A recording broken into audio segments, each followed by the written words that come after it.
奉主嘅名向大家問安，我係林彬。弟兄姊妹，主內平安，我係子珊。歡迎大家收睇聖經好好聽呢一個查經節目，同我哋一齊查舊約聖經歷史書之一嘅尼希米記。喺上一課最後嘅一集提到，尼希米返到耶路撒冷，喺3日之後嘅夜晚，佢帶住幾個親信，好低調咁出去視察環境。佢哋去咗乜嘢地方呢？一齊睇2章嘅13至到15節。尼希米記2章13至15節。當夜我出了谷門，往野狗井去，到了糞廠門，察看耶路撒冷的城牆，見城牆拆毀，城門被火焚燒。我又往前到了泉門和王池，但所騎的牲口沒有地方過去。於是夜間沿溪而上，察看城牆，又轉身進入谷門，就回來了。嗰一晚，尼希米由谷門開始。谷門喺耶路撒冷嘅西南偏南，面對欣嫩子谷。佢向南經過野狗井，然後去到糞廠門。糞廠門喺耶路撒冷城牆最南嘅地方，居民由呢一度出去欣嫩子谷倒垃圾。嚟到呢一度，尼希米親眼見到城牆被破壞嘅情形。尼希米所巡視嘅，相信係被破壞得最嚴重嘅地方。之後佢沿住汲淪溪嘅山谷向北行，嚟到泉門同埋王池。泉門喺耶路撒冷城牆嘅東南面，亦即係糞廠門嘅東北邊。王池即係西羅亞池。因為前邊嘅路俾拆毀嘅城牆擋住，所以佢所騎嗰一隻路唔能夠通過。又因為當時係深夜，佢只好沿住溪邊再次仔細檢查城牆被毀嘅情況，之後就返去谷門。照咁睇，尼希米只係睇咗耶路撒冷西南邊山谷同險要地區嘅城牆，一啲被破壞得最厲害嘅地方。有解經家認為，喺尼希米返去耶路撒冷之前，就已經對整個重建嘅計劃做咗研究，而呢一次嘅行動只係睇下個計劃有冇需要修改嘅地方，然後先至付諸於行動。呢度又俾我哋睇到尼希米嘅另一個屬靈品格，就係佢辦事有計劃同細心。信心唔係逃避計劃嘅代替品，信心係以行動嚟到遵行神嘅旨意。咁樣信心先至會有果效㗎。呢一點我哋亦都可以由下一節嘅經文睇到。尼希米記2章16節。我往哪裏去，我作什麼事，官長都不知道。我還沒有告訴猶大平民、祭司、貴胄、官長和其餘作工的人。做屬靈嘅事，只係向神交賬，而唔需要向人交代。反正計劃唔好太早曝光，以免俾敵對嘅勢力知道，加以破壞。尼希米除咗唔俾喺耶路撒冷做官嘅波斯人知道之外，就連猶大嘅平民、祭司、貴胄、猶大人做官嘅同一般做嘢嘅人都唔知道。我哋跟住睇17同埋第18節。尼希米記2章17同18節。以後我對他們說：我們所遭的難，耶路撒冷怎樣荒涼，城門被火焚燒，你們都看見了。來吧，我們重建耶路撒冷的城牆，免得再受凌辱。我告訴他們，我神施恩的手怎樣幫助我，並王對我所說的話。他們就說：我們起來建造吧。於是他們奮勇作這善工。喺尼希米對耶路撒冷嘅城牆做完研究同埋評估之後，佢招聚第16節提過嘅人聽佢嘅分享。尼希米指出耶路撒冷當時嘅情況，呢一啲人住喺嗰度，冇理由睇唔見。只可惜佢哋冇屬靈嘅洞悉力，所以冇辦法從周圍嘅事物用屬靈嘅角度去了解。經過尼希米嘅解釋之後，佢哋完全明白。尼希米嘅看見，我哋可以稱之為異象，異象就係屬靈嘅看見。尼希米記雖然從來都冇提過異象呢兩個字，不過喺整件事嚟睇，都係根據屬靈嘅看見而發生嘅。呢種從神而嚟嘅看見，往往具有感染力，使屬神嘅人產生共鳴，然後付諸行動。於是乎，大家都異口同聲咁講：我們起來建造吧！由尼希米一個人嘅看見延伸到所有人嘅看見，由尼希米一個人嘅行動帶領大家全力以赴，奮勇作這善工。尼希米同時話俾大家知，神施恩嘅手喺環境當中作出特別嘅安排，加上當權者正面嘅反應，鼓舞大家參與，並且完成呢個咁艱巨嘅任務。林彬啊，我覺得所有屬靈嘅工作都有一個特質，就係神需要動嘅工，聖靈首先就會感動少數嘅幾個人睇見異象，然後感動其他人去配合，大家同心合力去完成神嘅工作。得到大家熱烈嘅反應，咁建造城牆嘅事會唔會好順利咁進行呢？一齊睇19同20節。尼希米記2章19同20節。但和倫人參巴拉並為奴的亞捫人多比亞和阿拉伯人基善聽見就嗤笑我們，藐視我們，說：你們作什麼呢？要背叛王嗎？我回答他們說：天上的神必使我們亨通，我們作他僕人的要起來建造，你們卻在耶路撒冷無份、無權、無紀念。好好地為主作工，總會有反對嘅聲音。古今中外呢啲事似乎難以避免，邊度有神嘅工作，就有撒旦嘅攻擊。除咗喺第10節提過嘅參巴拉同多比亞之外，喺呢度仲多咗一個阿拉伯人基善喎。阿拉伯人可能係以東或者以實瑪利嘅後裔，佢哋集居喺耶路撒冷嘅南面。基善相信係阿拉伯行省嘅省長，或者係阿拉伯人嘅酋長。佢哋質疑猶大人係唔係喺度密謀造反，想背叛波斯。尼希米同呢3個人講，佢哋係天上神嘅僕人，地位遠遠超過地上君王嘅臣僕，神一定會使佢哋成功嘅。尼希米亦都好唔客氣咁話俾佢哋知，佢哋冇份。意思係佢哋唔係猶大人，佢哋冇權，即係喺耶路撒冷冇神所賜管治嘅權力。佢哋亦都冇紀念，即係冇權限制猶大人嘅宗教。簡單啲嚟講，尼希米嘅反應係：我哋有神嘅看顧，你哋又可以點呢？喺我哋研究參巴拉、多比亞同基善會點樣對付尼希米之前，尼希米記嘅第3章提供咗一張清單，記錄低邊啲人響應尼希米嘅號召，起嚟重建耶路撒冷嘅城牆，同佢哋嘅責任分配。呢張清單全部都係人名同地名，我哋好難逐節咁查落去㗎噃。呢張經文提到40幾種參與重建嘅人，其中有男有女，有尊貴嘅，有住喺耶路撒冷嘅族群，有由其他城市嚟幫手嘅，有啲係以整個家庭作為單位，有利未人、祭司、做生意嘅、銀匠、做香水呢一啲手工藝嘅，有官員，有聖殿嘅工人，有啲就派自己嘅兒女幫忙，乜嘢人都有，可以話得係全體總動員。不過中間似乎冇建築師喎。經文用咗好多次修造或者修建嚟到說明工程嘅狀況。呢兩個字喺希伯來原文都係動詞，廣泛係指使佢堅固、使佢強壯嘅意思，即係話佢哋只不過係修補被破壞嘅地方，將城牆恢復原貌，而唔係全面嘅重建。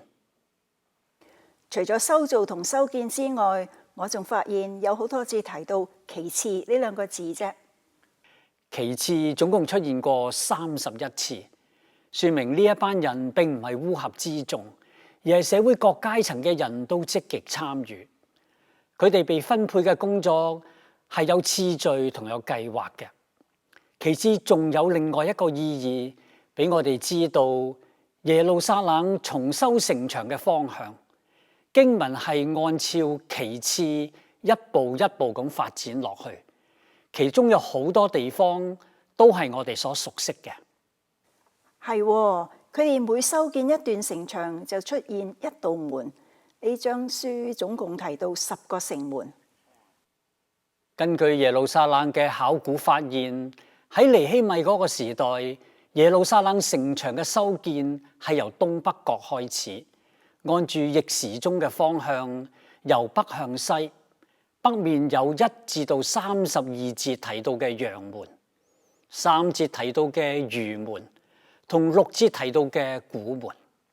西面只有13節提到嘅谷門，之後就向南穿過山谷嘅盡頭，去到第14節提到嘅糞廠門，再向東經過15節嘅泉門、26節嘅水門、28節嘅馬門、29節嘅東門同31節嘅哈米弗甲門，最後就返到去陽門。咁不如我哋就朝住呢個方向逐道門查落去咯。好啊，等下一集啦。弟兄姊妹，我哋下集再見。再見。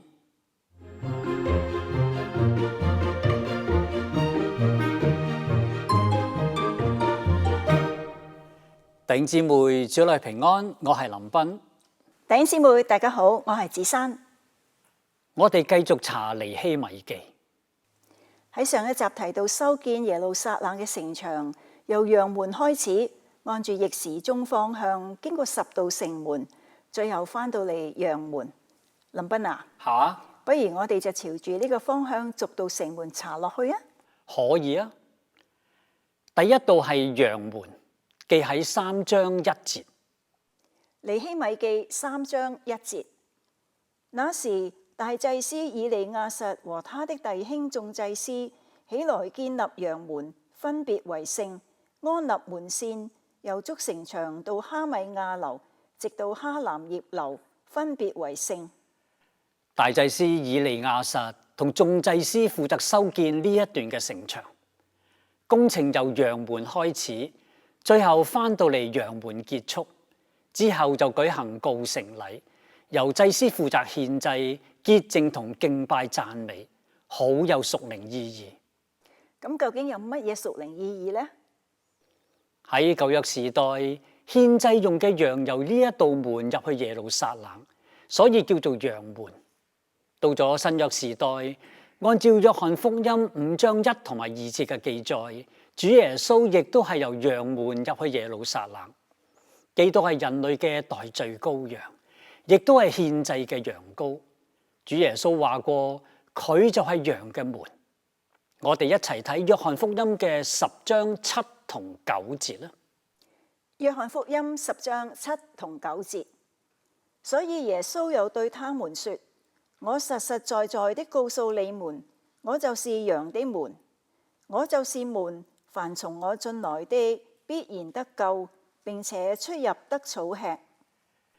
修建由陽門開始，由祭司開始，先分別為聖，然後動工。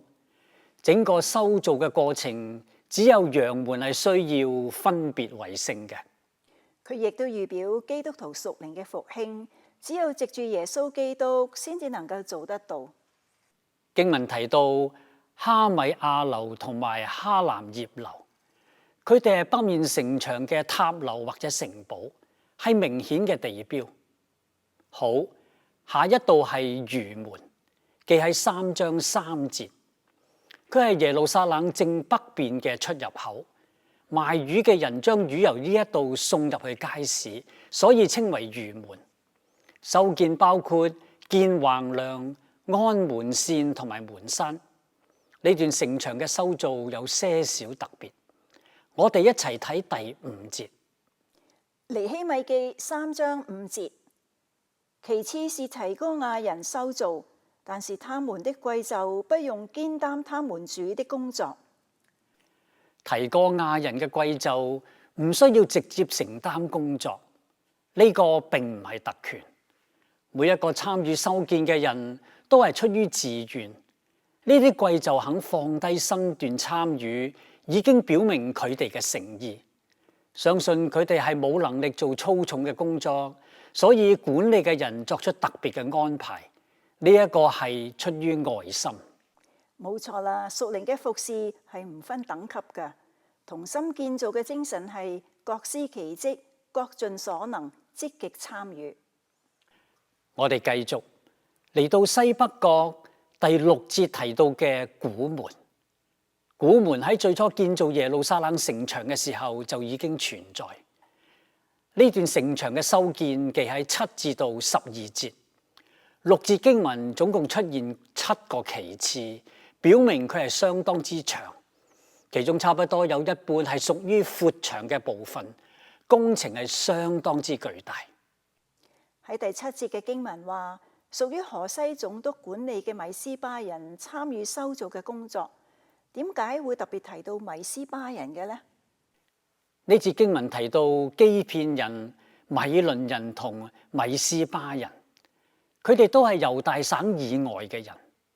當時河西省嘅總督管轄好多細嘅行省。按照呢一句原文嘅結構，佢哋可能唔屬於小行省，而係直係於河西總督。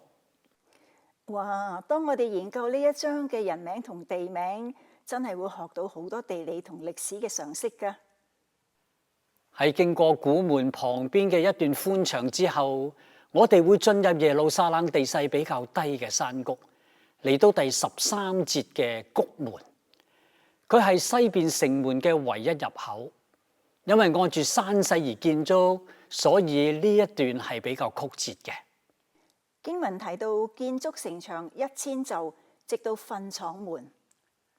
呢度係唯一記低距離嘅地方，一肘係1尺半，1000肘就等於1500尺。睇起嚟雖然唔係好長，不過工程就相當之困難。咁樣嘅修建一直去到城牆南邊嘅盡頭，第14節提到嘅糞廠門。摩西律法對清潔有好嚴謹嘅規定嘅。呢段嘅城牆突咗出嚟，同城內分隔開。糞廠門其實有2道門，一道喺城牆嘅東北面，由城內通去廢棄場。而另一道就係喺城牆嘅東南邊，由廢棄場通出去城外，方便運輸同處理廢物。耶路撒冷嘅設計同宗教有密切嘅關係。聖殿靠近東北面嘅陽門，地勢最高，而被認為唔潔淨嘅廢棄場鄰近糞廠門，就喺西南角地勢最低嘅谷底。好，經過糞廠門，轉個彎向東北，就嚟到第15節提到嘅全門。我哋一齊睇15節嘅經文。尼希米記3章15節，管理米斯巴、各河西的兒子沙倫修造全門、立門、蓋門頂、安門扇和山鎖，又修造靠近王園西羅亞池的牆垣，直到那從大衛城下來的台階。修建全門有啲特別，除咗立門、安門扇同山鎖係同其他嘅門一樣之外，多咗個蓋門頂。子珊明唔明白個中嘅道理啊？哦，唔知喎。經文跟住話，修造王園西羅亞池嘅牆垣，同由大衛城落嚟汲淪溪谷嘅台階。咁我又知道啦。呢度係以前大衛王宮嘅所在地，作為皇室通道，所以佢嘅城門係有蓋嘅。大衛城同王園喺耶路撒冷嘅東南面，緊緊挨住城牆。全門係通去城內同埋糞廠門嘅出入口。第15節至到第26節係講修建呢一段嘅城牆，由全門一直去到水門，仲包括大衛城同王園嘅東面，再加上南北相通嘅圍牆。哇！呢11節經文有11個旗幟，係參與人數同族群最多嘅。下一度係26節提到嘅水門，呢段修建向北，經過俄斐勒一直去到馬門。水門喺大衛城同埋王園嘅西北角，係出入城嘅通道。呢段城牆嘅重要性同基訓泉有關。子珊，你應該知道個答案㗎。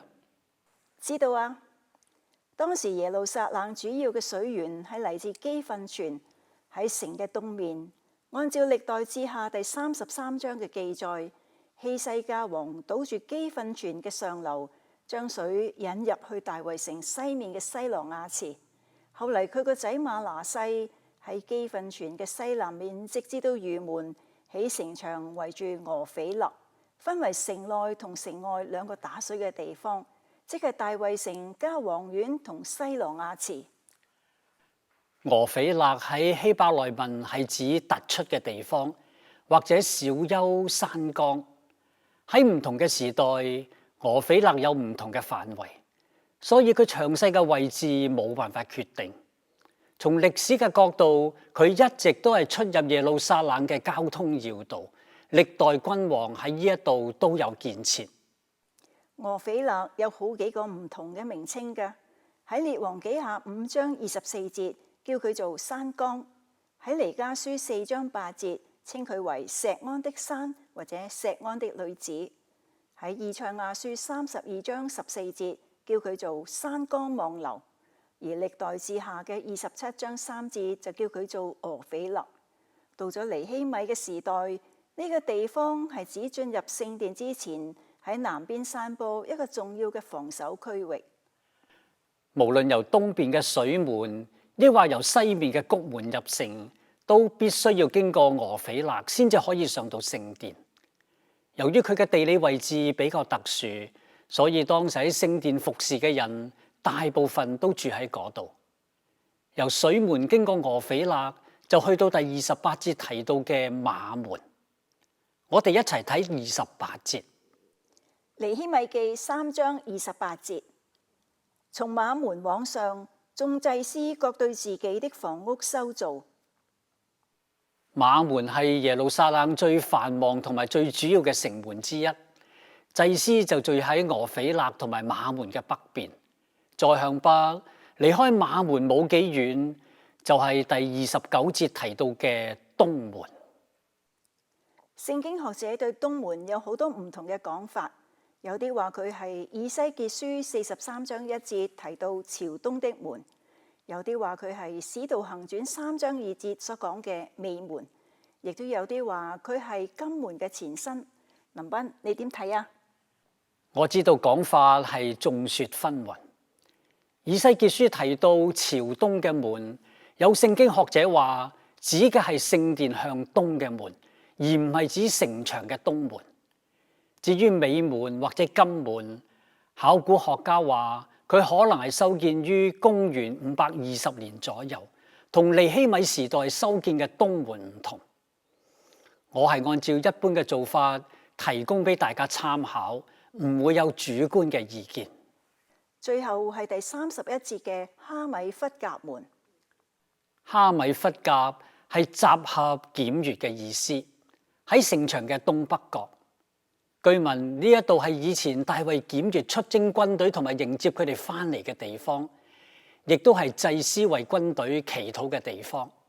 後嚟就成為徵收稅款同埋外來遊客登記嘅地方，亦都係猶太公會嘅長老審問同埋判案嘅地方。尼希米領導嘅城牆修建工程就係圍住呢10道門進行。查呢章經文真係可以學到好多嘢。好，我哋暫時停喺呢一度，下集再見。再見。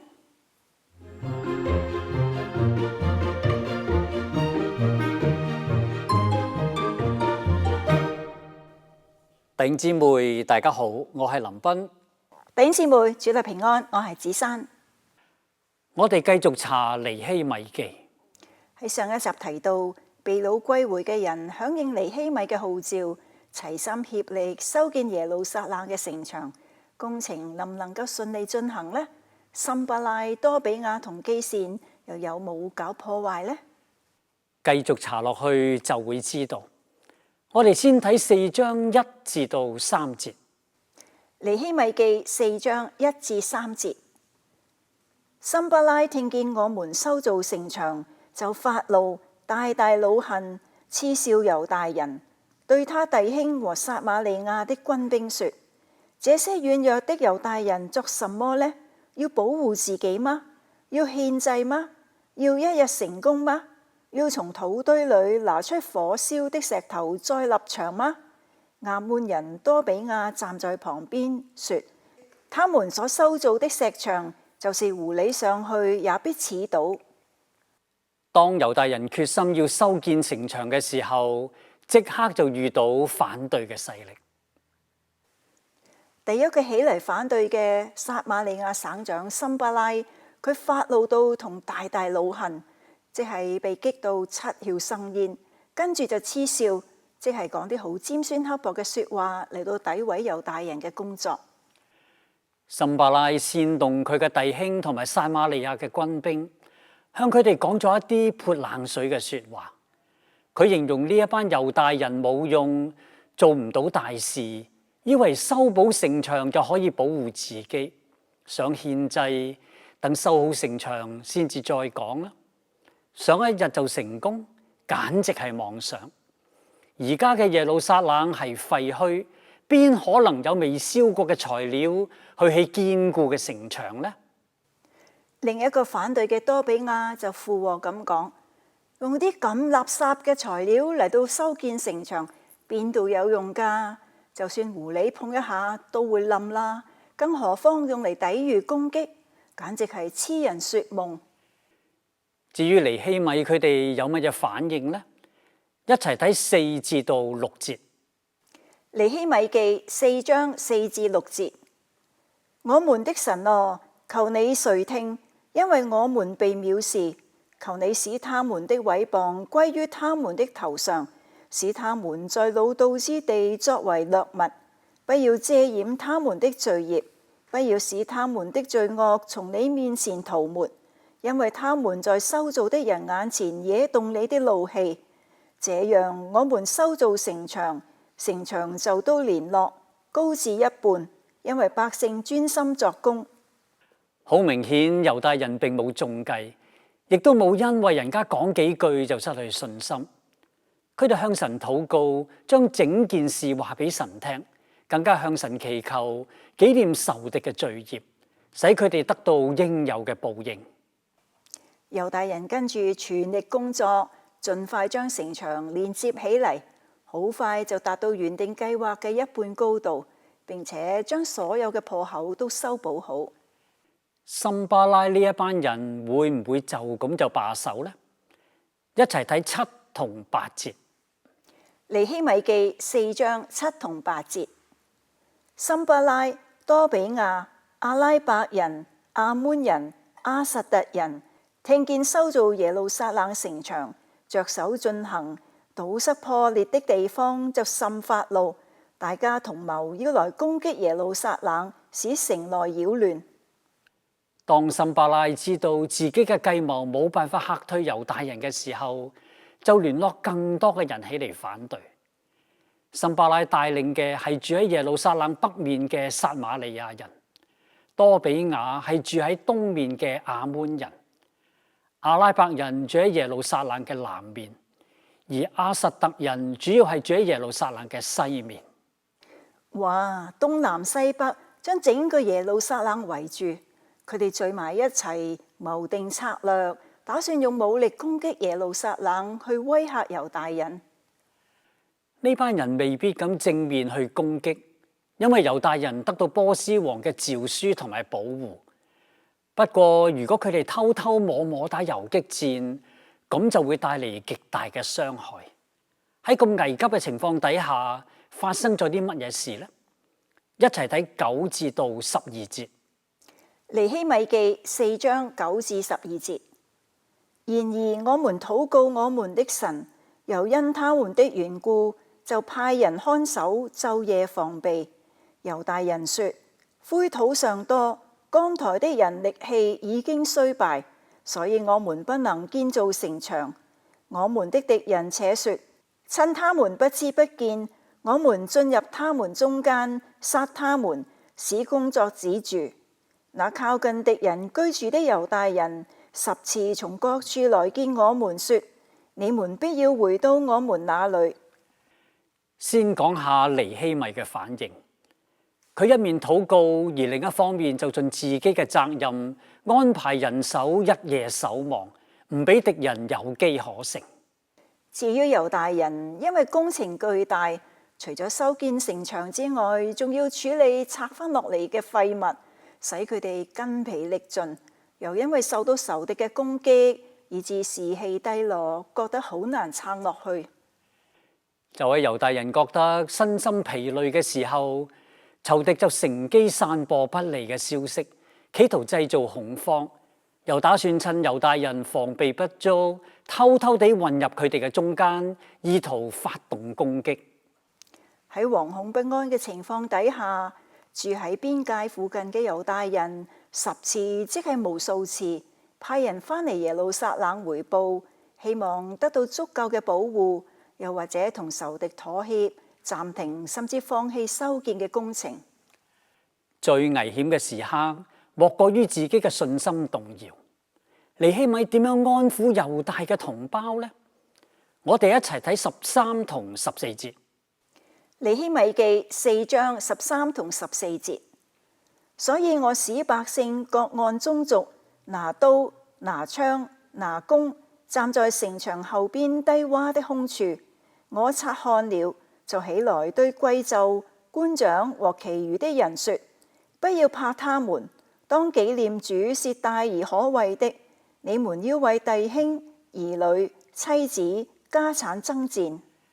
尼希米吩咐所有嘅猶大人暫時放低手上嘅工作，按照以色列嘅傳統習慣，根據家族將佢哋武裝起嚟，咁就係鼓勵同胞保家衛國，希望眾志成城，使大家士氣高昂，重獲信心。佢哋點解會站在城牆後邊低窪嘅空處嘅呢？嗰度相信係最安全嘅地方，將所有嘅男丁聚埋一齊，喺聯絡上會比較容易，亦都可以向仇敵展示力量。如果能夠令到佢哋知難而退，咁就可以避免不必要嘅損失啦。尼希米喺視察個情況之後，對貴胄、官長呢啲領袖人物同所有嘅同胞講：大家唔使驚。呢一場係保家衛民族嘅爭戰。尼希米最後仲提醒大家，真正嘅力量係嚟自嗰位大而可畏嘅神啊！尼希米嘅做法有冇果效呢？一齊睇15至到18節。尼希米記4章15至18節。仇敵聽見我們知道他們的心意，見神也破壞他們的計謀，就不來了。我們都回到城牆那裏，各作各的工。從那日起，我的僕人一半作工，一半拿槍、拿盾牌、拿弓、穿鎧甲。官長都站在猶大眾人的後邊，修造城牆的、扛抬材料的，都一手作工，一手拿兵器。修造的人都腰間配刀修造，吹角的人在我旁邊。猶大人做好爭戰嘅準備，仇敵知道突襲呢一招唔會奏效，正面衝突似乎個風險會太大，因為尼希米有波斯王嘅詔書同埋保護，唯有暫時乜嘢都唔做。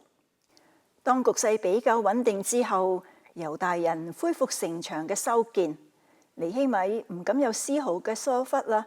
喺復工之後，繼續安排防禦嘅措施。尼希米嘅隨從一半做嘢，一半攞住武器保護，而官長就喺後邊督工同埋鼓勵。其餘做工同埋擔抬嘅人亦都係一樣，保持高度嘅警戒。佢哋仲加咗吹角手喺尼希米嘅身邊，隨時發出警報，避免受到突襲。除此以外，尼希米仲有乜嘢進一步嘅安排呢？我哋睇19至到23節。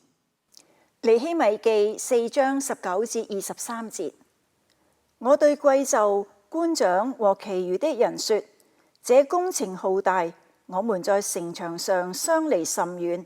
你們聽見角聲在哪裏，就聚集到我們那裏去。我們的神必為我們爭戰。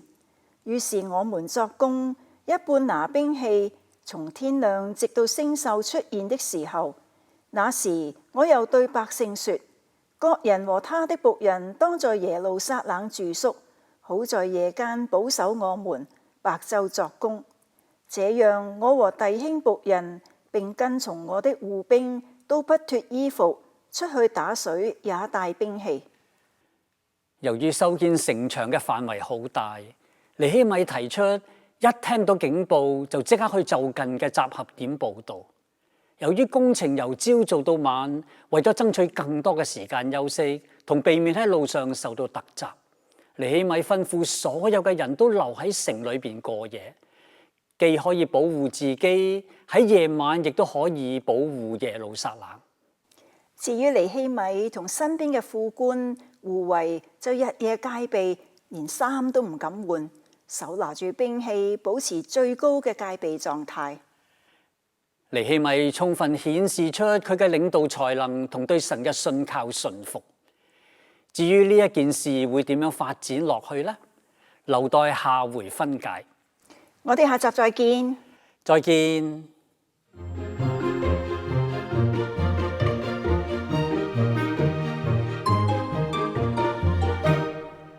奉基督嘅名向大家問安，我係林彬。弟兄姊妹，主內平安，我係子珊。我哋繼續查尼希米記。喺上一集提到，當猶大人修建耶路撒冷城牆嘅時候，受到仇敵嘅攻擊，佢哋一面向神禱告，一面頑強抵抗，結果令到攻擊暫時停低落嚟。喺極度艱難嘅環境底下，修建嘅工程得以繼續。外來嘅攻擊睇嚟有所收斂，咁修建嘅工程係唔係就可以順利咁進行呢？先睇5章嘅1至到5節。尼希米記5章1至5節，百姓和他們的妻大大呼號，埋怨他們的弟兄猶大人。有的說：我們和兒女人口眾多，要去得糧食度命。有的說：我們顛了田地、葡萄園、房屋，要得糧食充飢。有的說：我們已經指着田地、葡萄園借了錢給王納稅，我們的身體與我們弟兄的身體一樣，我們的兒女與他們的兒女一般。現在我們將要使兒女作人的僕婢，我們的女兒已有為婢的，我們並無力拯救，因為我們的田地、葡萄園已經歸了別人。為咗修建耶路撒冷嘅城牆，老百姓嘅日常生活同埋收入都受到影響，因為同耶路撒冷周圍嘅族群關係惡劣，正常嘅商業往來被切斷，再加上仇敵嘅攻擊，猶大嘅男丁要留喺耶路撒冷，返唔到屋企，使情況變得更壞，以致怨聲載道。社會問題加上經濟危機，令到一啲窮困嘅家庭發出激烈嘅抗議。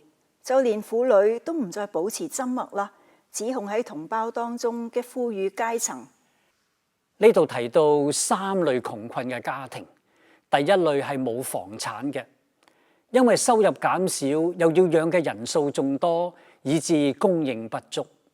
第二類雖然有田產同埋房屋，不過賺到嘅錢唔夠養家，被逼要將田地甚至住緊嘅屋抵押。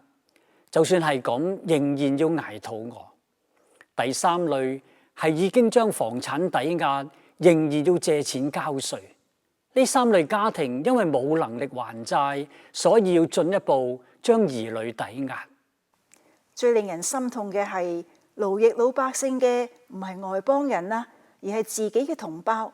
喺佢哋當中嘅富裕階層巧取豪奪，為富不仁。尼希米對呢一件事點樣反應呢？我哋睇6同7節。尼希米記5章6同7節，我聽見他們呼號，說這些話，便甚發怒。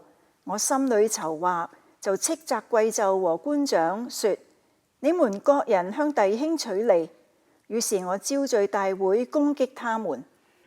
尼希米知道咗之後，佢好嬲。呢班剝削同胞嘅竟然係貴胄同埋官長。尼希米好感嘆咁講：你哋點可以向弟兄收咁高嘅利息嘅呢？呢班人貪得無厭，造成嚴重嘅社會問題。身為猶大人，竟然違反律法，強迫同胞做自己嘅奴隸。佢哋親手粉碎社群嘅和諧，搖動地區嘅經濟基礎，嚴重削弱社群修建城牆嘅能力。經過仔細嘅考量，喺得唔到正面嘅回覆之後，尼希米決定同呢一班權貴直接對質。佢召開大會，希望發動群眾同埋輿論嘅壓力嚟到解決呢一件事。喺會上，尼希米講咗啲乜嘢嘢呢？我哋睇8至11節。尼希米記5章8至11節。我對他們說：我們盡力贖回我們弟兄，就是賣與外邦的猶大人。你們還要賣弟兄，使我們贖回來嗎？他們就靜默不語，無話可答。我又說：你們所行的不善，你們行事不當敬畏我們的神嗎？不然難免我們的仇敵外邦人毀謗我們。我和我的弟兄與僕人也將銀錢糧食借給百姓，我們大家都當免去利息。如今我勸你們將他們的田地、葡萄園、橄欖園、房屋，並向他們所取的銀錢、糧食、新酒和油1%的利息都歸還他們。尼希米指責呢一班權貴，當佢嘅弟兄同一班熱愛同胞嘅有錢人出錢出力，將賣咗身嘅猶大人由外邦人嗰度贖翻嚟嘅時候，佢哋竟然趁火打劫，剝削有經濟困難嘅同胞，謀取暴利。呢班人就啞口無言，等於承認錯誤啦。尼希米指出，佢哋違背律法，將同胞嘅兒女當作奴隸，又從借貸取利，咁做完全係唔敬畏神。難怪猶大人俾外邦人嘲笑，仲褻瀆神嘅名。尼希米話：佢同佢嘅弟兄僕人都有借錢借糧俾老百姓，不過就冇收利息。佢呼籲呢班權貴唔好再放高利貸啦，要免除同胞嘅利息。至於窮人所抵押嘅財產，或者因為冇能力還債而被沒收嘅家當，已經收咗嘅利息，或者同利息相等價值嘅實物，通通都要歸還俾同佢哋借錢嘅同胞。呢一班人嘅反應記喺12同13節。尼希米記5章12同13節。眾人說：我們必歸還，不再向他們索要，必照你的話行。我就召了祭司來，叫眾人起誓，必照着所應許的而行。我也抖着胸前的衣襟說：凡不成就這應許的，願神照樣抖他離開家產和他勞碌得來的，直到抖空了。會眾都說阿門，又讚美耶和華。百姓就照着所應許的去行。喺群眾嘅壓力底下，呢一班權貴同意尼希米嘅要求，歸還以前得到嘅財產同埋利息，仲保證以後借錢唔會收息添。為咗令到承諾更加有約束力，尼希米要求班權貴喺祭司嘅面前發誓，表示佢哋會以認真同嚴肅嘅態度履行承諾，並且以記錄作實。為咗令到呢一個協議更加有效力，尼希米做咗一個具有象徵性同埋有咒詛含義嘅動作。佢解開長袍嘅腰帶，嗰度係當時嘅人將錢收埋嘅地方，表示任何人如果唔遵守誓言，財產就會失去，變得一貧如洗。全體會眾都以阿門，即係誠心所願作為回應，並且一齊讚美耶和華。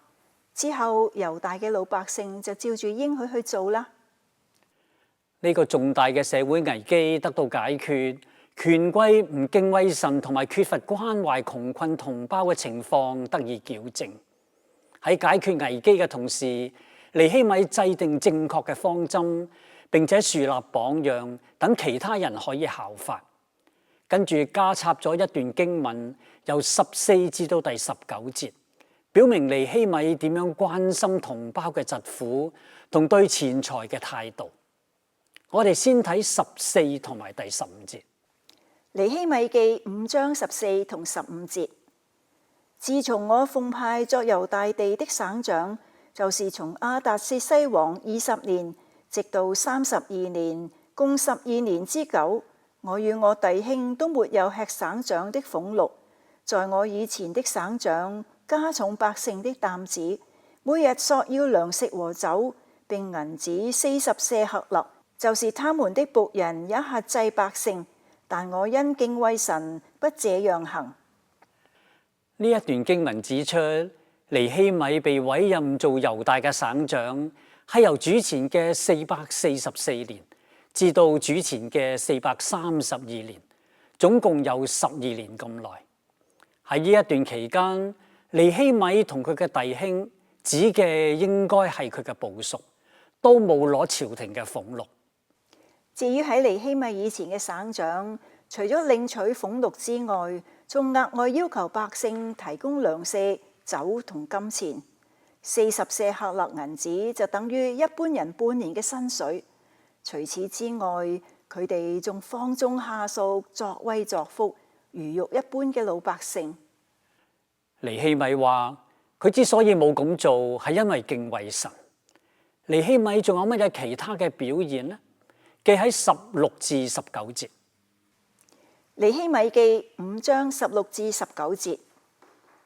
並且我恒心修造城牆，並沒有置買田地。我的僕人也都聚集在那裏作工，除了從四圍外邦中來的猶大人以外，有猶大平民和官長150人在我席上吃飯，每日預備1隻公牛、6隻肥羊，又預備些飛禽，每10日1次，多預備各樣的酒。雖然如此，我並不要省長的俸祿，因為百姓服役甚重。我的神啊，求你紀念我為這百姓所行的一切事，施恩與我。由呢一段經文，我哋可以睇到尼希米嘅清廉同佢對人嘅體諒、慷慨同愛心。佢翻嚟耶路撒冷，只係為咗修建城牆，從來都唔考慮自己嘅益處。佢冇心成為地主去斂財。除咗唔收俸祿之外，佢個人仲要承擔150個官員同護衛嘅膳食。呢個數目仲唔包括嚟訪問嘅人客同埋猶大嘅平民。除咗一般嘅飯菜之外，佢每日都預備1隻牛同6隻羊，仲有飛禽，每10日仲有酒飲添。哇！呢條數加起嚟，呢個係唔簡單㗎。